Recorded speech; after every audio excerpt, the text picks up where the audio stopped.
Assalamualaikum warahmatullahi wabarakatuh.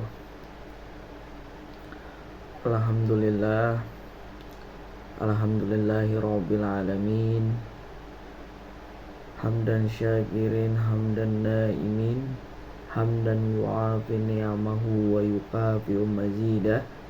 Ya Rabbana lakal hamdu kama yanbaghi li jalali wajhikal karim wa azimi sultani.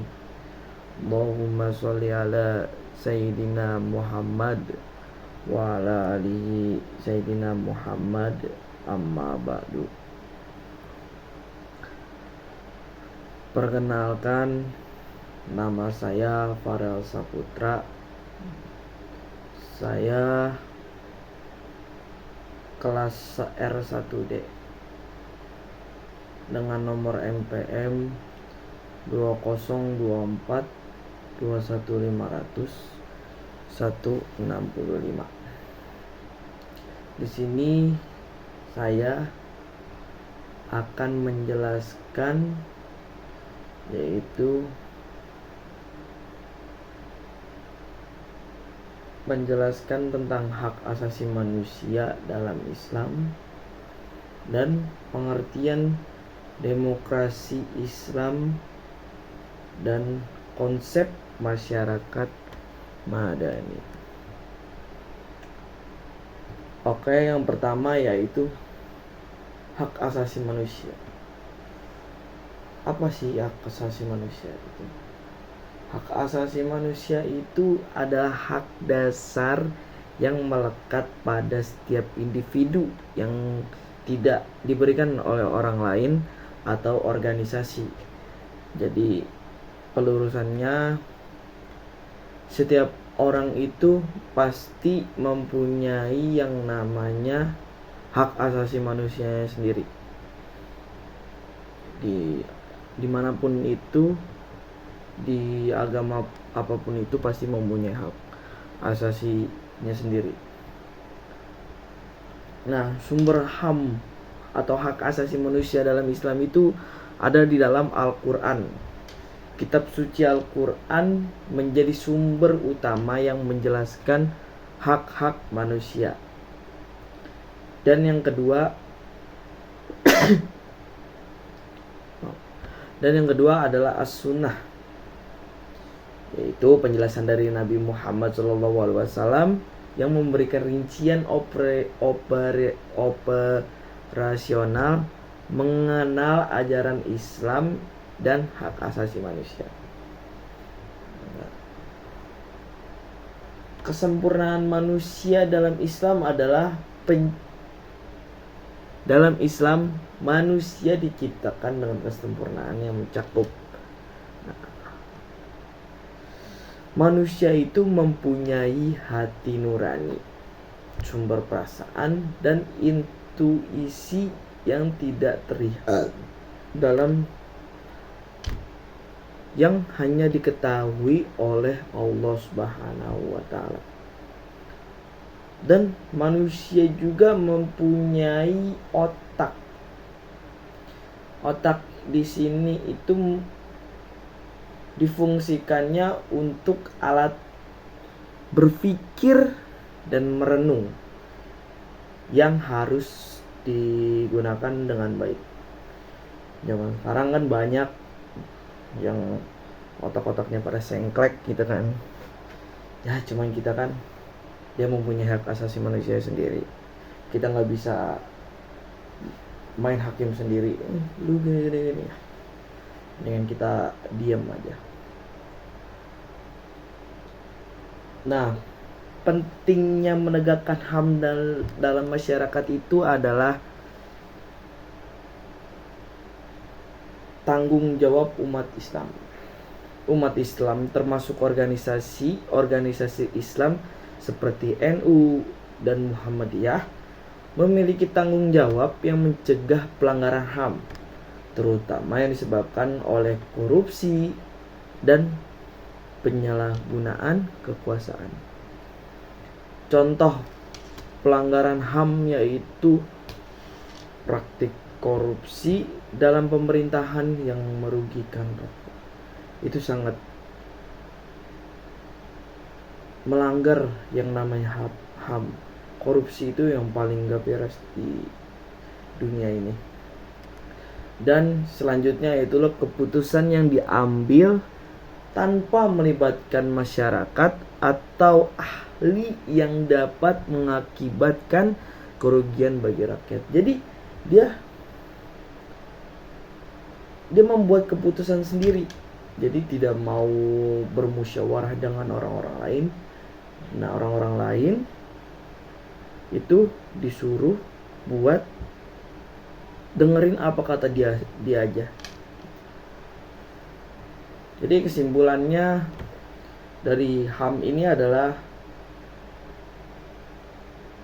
Islam itu dianggap sebagai agama yang telah disempurnakan oleh Allah Subhanahu wa taala, yang mencakup pengaturan mengenai hak dan kewajiban asasi manusia. Jadi Islam itu sudah ditetapkan oleh Allah Subhanahu wa taala sebagai agama yang sempurna.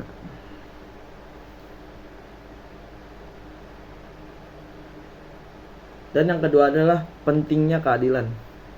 Menegakkan keadilan dan hak asasi manusia dalam bagian dari pelaksanaan ajaran Islam yang harus dilakukan dengan cara yang ma'ruf dan sesuai dengan prinsip-prinsip agama. Jadi kita harus adil sesama manusia, tidak ada yang membeda-bedakan, dan pokoknya harus adil. Dan yang kedua adalah saya akan menjelaskan tentang demokrasi dalam Islam. Demokrasi dalam konteks Islam itu merujuk pada sistem pemerintahan yang melibatkan partisipasi rakyat dalam pengambilan keputusan, pengawasan, serta pengangkatan dan penurunan pemimpin. Prinsip dasarnya adalah keadilan. Keadilan ini merupakan prinsip utama dalam Islam yang sejalan dengan nilai-nilai demokrasi. Jadi keadilan ini dijadikan sebuah prinsip oleh demokrasi dalam Islam itu. Dan yang kedua adalah musyawarah. Musyawarah, proses pengambilan keputusan melalui musyawarah itu mencapai mufakat adalah salah satu cara yang dianjurkan oleh Islam. Jadi musyawarah itu penting bagi kita semua, ya terutama orang-orang yang penting gitu ya, orang-orang yang dipercaya. Semuanya harus musyawarah karena tidak bisa diambil oleh satu pihak. Konsep demokrasi yang sejalan dengan Islam yaitu partisipasi rakyat. Ini sejalan banget nih dengan Islam. Rakyat memiliki hak untuk berpartisipasi dalam pemerintahan, baik dalam pemilihan umum maupun dalam pengawasan kebijakan publik. Dan keterlibatan masyarakat dalam proses politik dianggap sebagai bentuk tanggung jawab sosial. Itu konsep-konsep demokrasi yang sejalan dalam Islam. Dan yang kedua adalah akuntabilitas pemimpin. Pemimpin harus bertanggung jawab kepada rakyat dan diangkat atau diturunkan berdasarkan kinerja mereka. Jadi bagi yang belum paham itu, pemimpin itu harus yang namanya bertanggung jawab kepada yang memilih dia. yaitu rakyatnya sendiri ya. Dan dia wajib diangkat atau diturunkan berdasarkan kinerja mereka. Jadi kalau kinerja dia baik, dia pasti diangkat. Tapi kalau kinerja dia buruk ya mungkin diturunkan. Tapi nggak tahu kalau orang dalam. Terus yang selanjutnya yaitu transparansi dalam pemerintahan sangat penting untuk menjaga kepercayaan masyarakat. Jadi kita kalau mau masyarakat itu transparan aja. Gini nih masyarakat gini. Tapi Anda harus bisa membedakan mana yang boleh untuk transparan dan mana yang tidak boleh untuk transparan. Nah, kesimpulannya dari ini adalah harmoni antara Islam dan demokrasi. Demokrasi dapat diimplementasikan dalam kerangka nilai-nilai Islam dengan penekanan pada keadilan, musyawarah, dan akuntabilitas. Dan peran umat Islam itu, umat Islam diharapkan untuk berperan aktif dalam menegakkan prinsip-prinsip demokrasi yang sesuai dengan ajaran Islam serta mendorong terciptanya pemerintahan yang adil dan transparan. Oke. Dan yang selanjutnya yaitu konsep masyarakat madani. Konsep masyarakat madani ini adalah masyarakat atau dalam bahasa masyarakat madani atau dalam bahasa Inggris disebut dengan civil society. Apa tuh civil society? Yaitu masyarakat madani. Yaitu merujuk pada suatu tatanan sosial yang ditandai oleh partisipasi aktif warga dalam kehidupan sosial, politik, dan ekonomi. Konsep ini seringkali dihubungkan dengan nilai-nilai demokrasi, keadilan, dan penghormatan terhadap hak asasi manusia. Nah, ada beberapa penting dalam konsep masyarakat madani, yaitu definisi masyarakat madani. Kita belum bahas itu. Masyarakat madani adalah suatu komunitas yang terdiri dari individu dan kelompok yang berinteraksi secara sukarela untuk mencapai tujuan bersama tanpa campur tangan langsung dari negara. Masyarakat ini berfungsi sebagai jembatan antara individu dan negara serta berperan dalam memperkuat demokrasi partisipasi publik. Dan yang kedua yaitu karakteristik masyarakat madani. Jadi masyarakat madani itu mempunyai karakteristik berpartisipasinya aktif, nah, terus kemandirian, keadilan sosial, penghormatan terhadap hak asasi manusia. Jadi karakteristik masyarakat madani itu yaitu dia sangat menghormati yang namanya itu hak asasi manusia. Hak asasi manusia itu, masyarakat madani itu menghargai dan melindungi hak individu dan kelompok, termasuk kebebasan berpendapat dan berkumpul. Jadi HAM itu di masyarakat madani itu sangat penting dan sangat dijaga. Nah, peran masyarakat madani itu pengawasan terhadap pemerintah. Masyarakat madani berfungsi sebagai pengawas terhadap tindakan pemerintah, mencegah penyalahgunaan kekuasaan dan korupsi. Dan yang selanjutnya yaitu advokasi dan pendidikan.